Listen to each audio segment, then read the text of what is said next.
Welcome to Chapter 12. We're going to discuss motivating employees and how we can achieve superior performance in the workplace.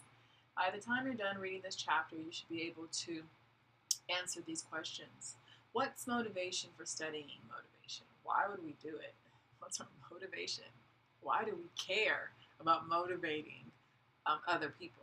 What kinds of needs do we must we partake? What must we endure to motivate employees? Is it good reward? Good enough? How do other factors affect motivation? And what's the best way to design jobs to adapt to people to work or work to people? What are the types of incentives that you might use to influence behavior, and how can you use compensation and other rewards to motivate people? So this is a very interesting chapter. So why do we even care, right? What's motivation? Why is it important? It's our psychological process that arouses and directs our goal-directed behavior. We have unfulfilled needs, motivation, behaviors, and then rewards, and then all that gets funneled into feedback and goes right back in. And our unfulfilled needs are a desire that is created to fill a need, such as food, safety, and recognition. And then you search for ways to satisfy that need through motivation. And then you choose a type of behavior that you think might satisfy that need.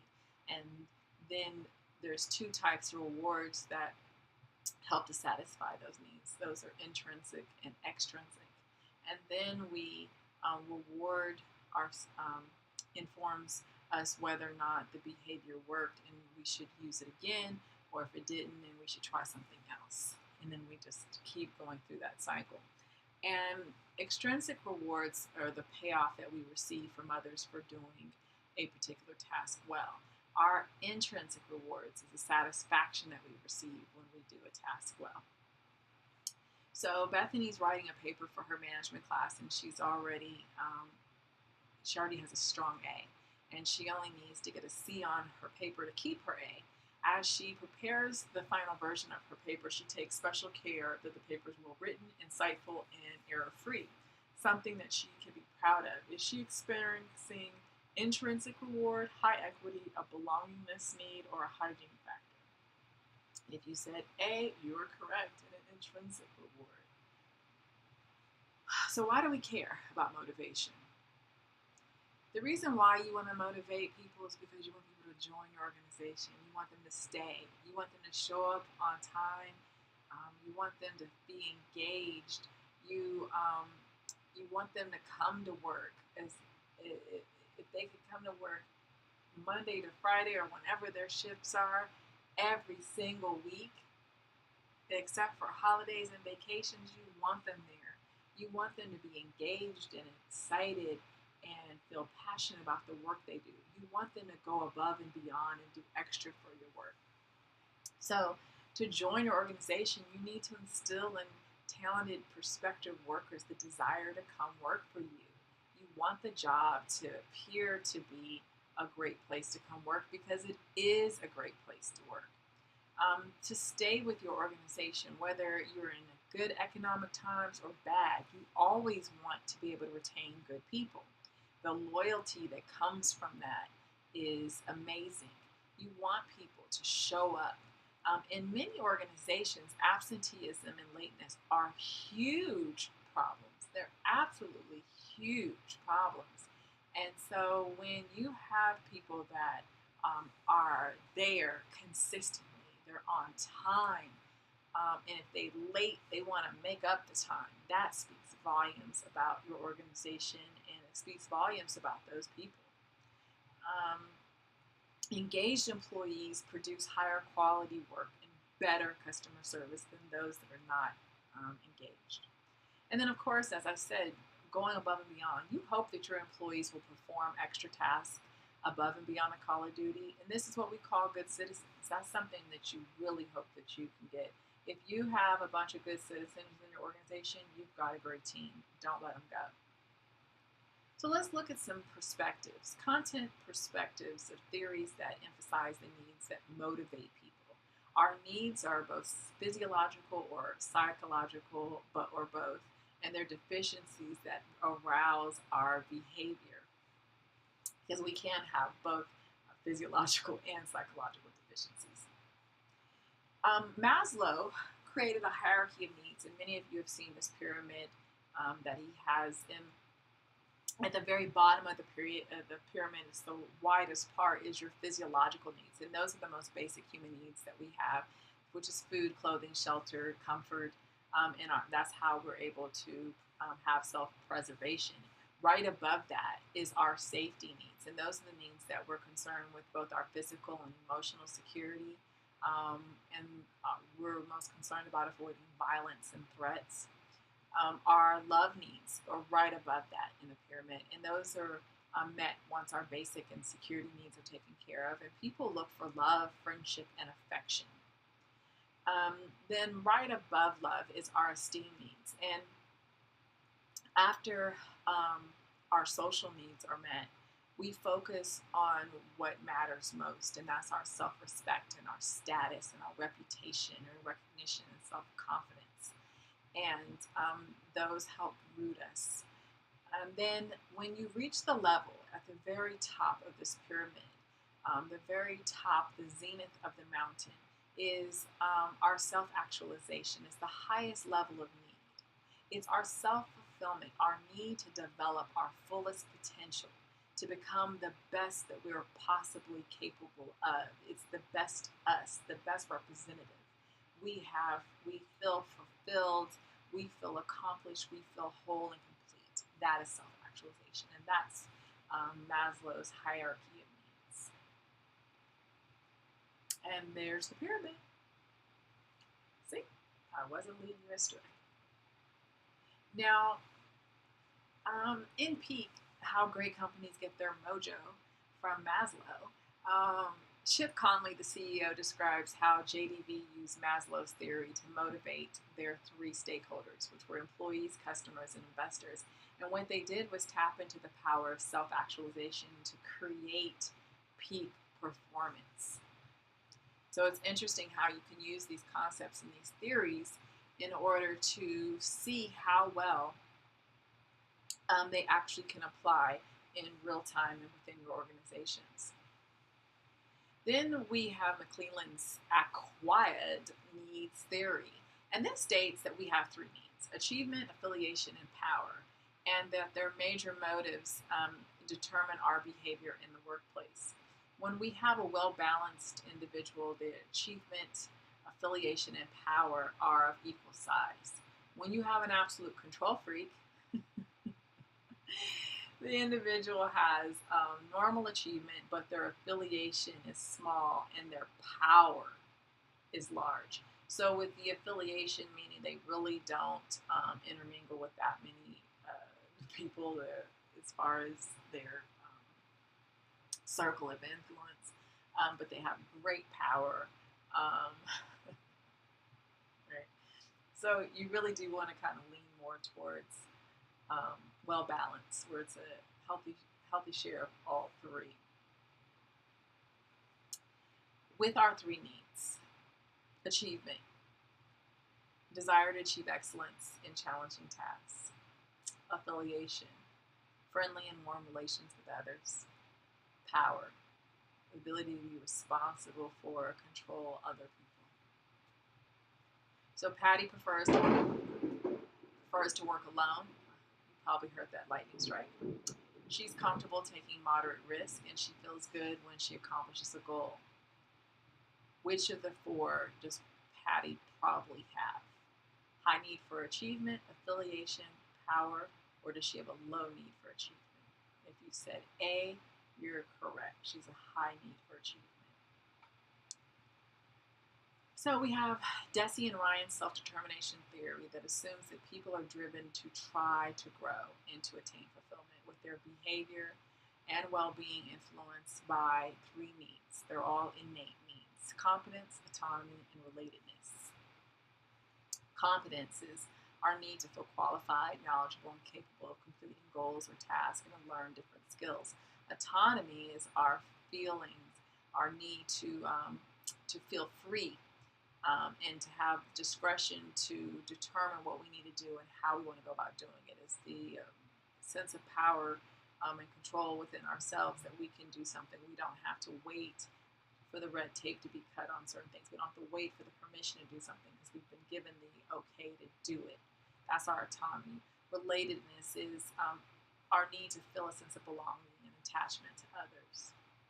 So Herzberg has a two-factor theory that proposes that work satisfaction and dissatisfaction come from two different factors. That work satisfaction is from so-called motivating factors, and work dissatisfaction is from so-called hygiene factors. And hygiene factors are associated with our job dissatisfaction that affects the context of our job in which we work. Motivating factors associated with job satisfaction affects the job content or the rewards of work performance. Using two-factor theory to motivate employees, you should first eliminate dissatisfaction, making sure that working conditions, pay levels, and company policies are reasonable. And that's how those two factors can actually come into play. When we look at motivating factors, what will make my people satisfied? And if you're looking at achievement, recognition, the work itself, responsibility, advancement, and growth, you have to be able to see what actually makes your people satisfied. If there's going to be little satisfaction, no satisfaction, or some satisfaction, or highly satisfied. If they're neutral, they're neither satisfied or dissatisfied if they land there. And then hygiene factors are looking at what will make them dissatisfied. Is it pay and security, their working conditions, interpersonal relationships, company policies, the supervisors? Do you have a bunch of bullies working there? If so, you probably will have employees that are more dissatisfied than satisfied. And so those are the spectrums within that theory. When we look at all three theories, we see higher needs and lower needs and where they land on the spectrum. And under Maslow, you see that self-actualization and esteem are higher needs. Love goes right through the middle, kind of. And then under McClelland, you have achievement, power, and affiliation. Deci and Ryan have competence, autonomy, relatedness, and Herzberg has motivating factors. Those are all higher level needs. For lower level needs, Maslow has safety and physiological, and Herzberg has hygiene needs. So you can see that comparison visually. So we look at the process perspectives on our motivation, and it's concerned with the thought process by how people decide how they're going to act, how they choose to behave, and how that behavior then meets their needs. Then we look at equity theory, expectancy theory, and goal-setting theory. Under equity theory, it focuses on how you perceive the fairness of how you're treated compared to others. And so you have various inputs and outputs, and then with those inputs and outputs, you compare your perception compared to of yourself compared to what you see from others and how others are being treated. So it's no different than two children. One is punished through physical punishment, and the other one is punished by having a toy removed. Is that an equitable punishment? I'd say no, right? And so those are the comparisons. When we look at this, my inputs, what does it seem like I am putting into the job? Time, effort, training. My inputs compared to others. What does it seem that they're putting into the job? What amount of time, effort, training are they putting in? Then we look at my outputs. What does it seem like I'm getting out of the job, right? Pay, benefits, praise. How much of those am I getting? And then when I look at those rewards that my coworkers are putting, what are they getting? What are they receiving in pay? What are they receiving in benefits? How much praise are they getting? And then I compare. And equity is perceived based on I'm satisfied, and so I won't change my behavior, Or if I perceive inequity, I'm dissatisfied, so I'm changing my behavior. And oftentimes, if you're dissatisfied, that means you're going to reduce your productivity, you're going to reduce your performance is going to drop. You may start being less friendly, less outgoing. You may not want to go to the different outings with the team. And so you could see how the ratio of your inputs and outputs compared to the ratio of others. And are there fair, which is the equity, or unfair, which is the inequity? And that is key. So perception is everything. And someone may not realize that someone may get more pay in one regards than you, but you may get more benefits than they do. And so, but if you don't know, if you start looking and you start comparing perception versus reality, perception oftentimes is going to rule until reality can reign supreme. So some ways that employees try to reduce inequity is by reducing their inputs, right? They'll work less, take longer breaks, call in sick on Mondays, leave early Fridays. They'll try to change their output to rewards they receive, so they'll lobby the boss for a raise. They'll pilfer company equipment. That happens all the time. Reams of paper start disappearing. Color toner starts disappearing. Pens and pencils and scissors and everything else starts to disappear. Extra notebooks, extra this, extra that. A third thing they'll do is distort the inequity. They'll exaggerate how hard they work so they can complain they're not paid what they're worth. They'll change the object of comparison. They may compare themselves with another person instead of the original person they were supposed to be comparing themselves to. They will leave the situation by quitting, transferring, or shifting to another group entirely. So here's some practical lessons. As I said time and time again, perceptions are everything. That's what counts. Their participation helps, and having an appeal process is very beneficial. Expectancy theory suggests that you are motivated by two things: how much you want something and how likely you think that you already get it. Your belief that a particular level of effort will lead to a particular level of performance is your expectancy. Your expectation that successful performance will lead to a desired outcome is instrumentality. And then balance is the value that you assign to an outcome.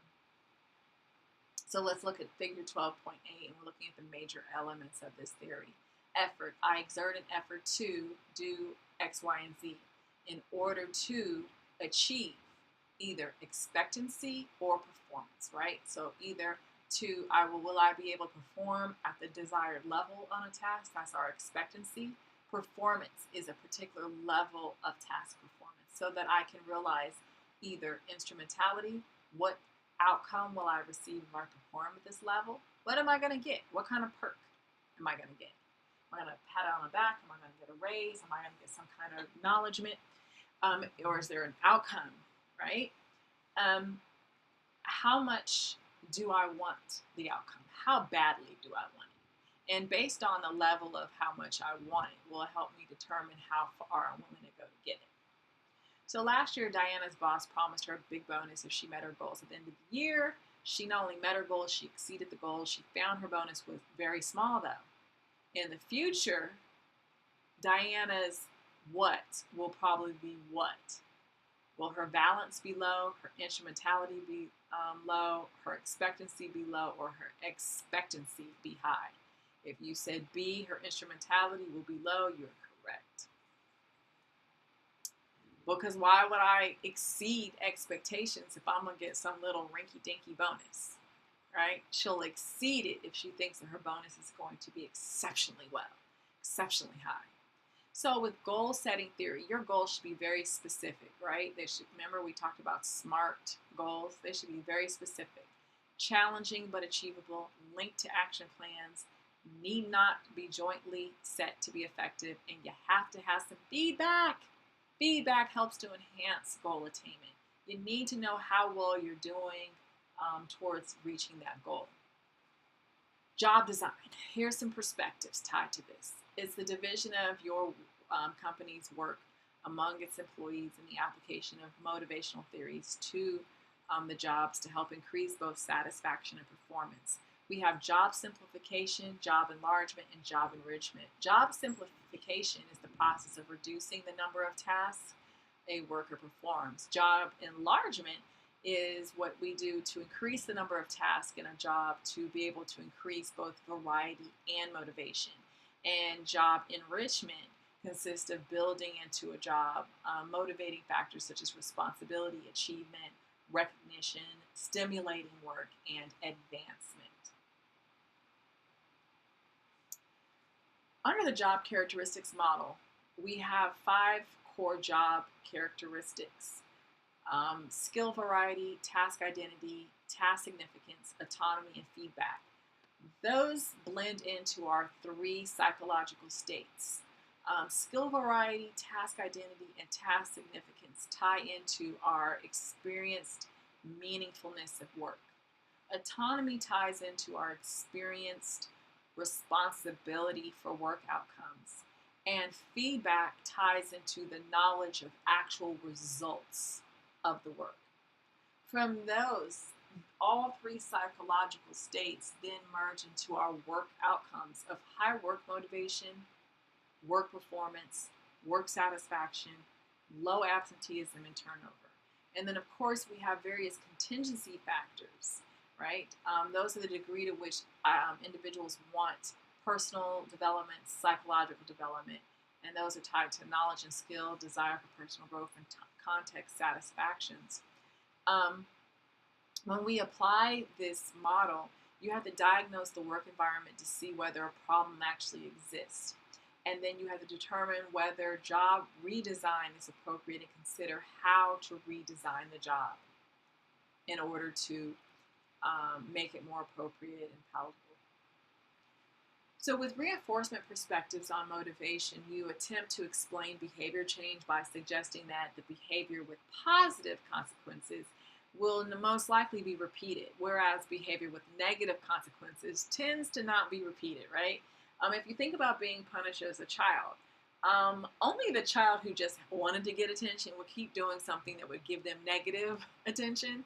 Usually you're going to try to do whatever it takes to get positive rewards. So you're going to keep being the good kid. You're going to keep making sure you got all green stickers at school today or whatever. So that you know that mom, dad, grandma, and auntie are going to all take you to Chuck E. Cheese, right? Positive reinforcement. Cheating on your spouse. Most likely you're not going to have a positive consequence to that, right? So maybe you need to stop doing it. So it's the same thing. Cheating on your taxes and the IRS having you arrested and you go to prison. Maybe next time you won't evade your taxes, right?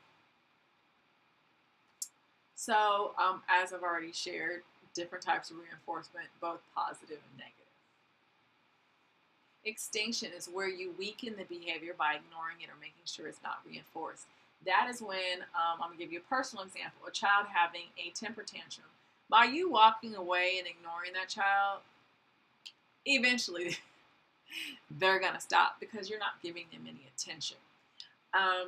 The same is true in any kind of situation. If a person is acting out in some way at work and you choose to just ignore them, right? Or not reinforcing it, they'll eventually give up and try something else. And punishment, of course, is how we present something negative or we withdraw something positive in a punishment. So that could be that we can demote someone, we can fire someone.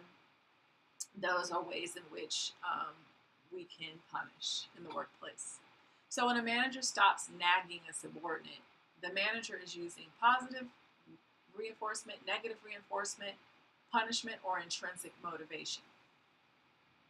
If you said B, negative reinforcement, you're correct. So there's 4 types: what the manager wants, what the employee does, the manager's type of reinforcement, and the resulting employee behavior. So an improved employee performance, I want you to work faster. So the employee is going to either work faster or the employee is going to say, I'm working at the pace I've always worked, so I'm not changing my pace. if the employee decides to work faster, then most likely they're going to be rewarded because they'll get a raise and promotion.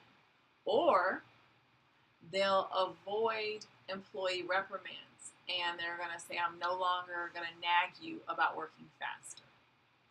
But if the employee says, I'm not going to work any faster, I'm going to continue working the pace I'm working at, the extinction phase is that the manager's not going to praise you. They're not going to give you a raise or a promotion. They're just not going to pay you much attention. The punishment of that would be, I'm docking your pay because I've told you that I want you to work faster and you're not. So if you dock the pay, that's going to reduce the chance the behavior will be repeated. So that employee would then say, okay, I'll work a bit faster from now on. If you withhold their rewards, that can reduce the chance that the behavior will be repeated. So the employee will say, I have to work faster if I want to get a praise or a raise. If by working faster and the manager says, I'm not going to nag you anymore about working faster, then now the employee will increase their chance of behavior will be repeated, so they'll keep up that faster pace because they don't want to be nagged. If the employee is rewarded with a raise and a promotion for working faster, then guess what? That increases the chance the behavior will be repeated because they'll keep working faster because they want to keep getting raises and promotions. So how we go about the reinforcement to motivate. Positive reinforcement is when we reward only desirable behaviors. We give rewards as soon as possible. We don't delay them. It has to come soon after. You don't give somebody a reward months or years later for something they did months or years earlier. You give it to them soon after. Be clear about what behavior is desired so that that same behavior will be replicated. And have different rewards and recognize individual differences. Have it unique and separate and distinct so it makes it extra special. There's certain incentive plans that you can use. Piece rate, which employees are paid according to how much output they produce. Sales commissions are where sales reps are paid a percentage of the earnings the company made from sales.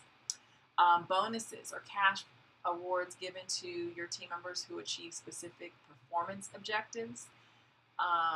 Profit sharing is the distribution of a percentage of the profits the company made. Gain sharing is the distribution of savings or gains to groups of employees who reduced cost and help to increase measurable productivity. Stock options is when certain employees are given the right to buy stock at a future date for a discounted price. And our pay for knowledge is when an employee is paid, their pay is tied to the number of job relevant skills or academic degrees that they earn. So the more skills they possess, the more degrees they earn, they can actually have an increase in their pay. So in Earl's department at Pencil Chicken Inc., employees get money based on how much the department has been able to save in cost. This is an example of which compensation plan. Is it pay for performance, pay for knowledge, bonus, or gain sharing? You're getting paid money based on how much your department's able to save in cost. If you said D, gain sharing, you are correct. So here's some non-monetary ways of motivating employees. And these I love because sometimes it can feel much more beneficial than money. Flexible workplace. That's the most common incentive that we have. Then we have our thoughtfulness, work-life benefits surrounding skill building and educational opportunities and sabbaticals. Companies need to offer employees a means of balancing work life and personal life. And we need to create an environment that is conducive to us being more productive. and where we can help employees build their skills by developing shadowing programs so that you can actually shadow someone who is highly skilled in a job or task, and be able to also offer our employees tuition reimbursement. Offering sabbaticals to long-term employees gives you a chance to recharge yourself. You'll notice that a lot of professors and universities take sabbaticals, and it could be for months or even a year. It just is a cleansing break to recharge and come back fresh and new. So with that, that is the end of this chapter 12 lecture. If you have any questions, you know how to reach me. Thank you, everyone.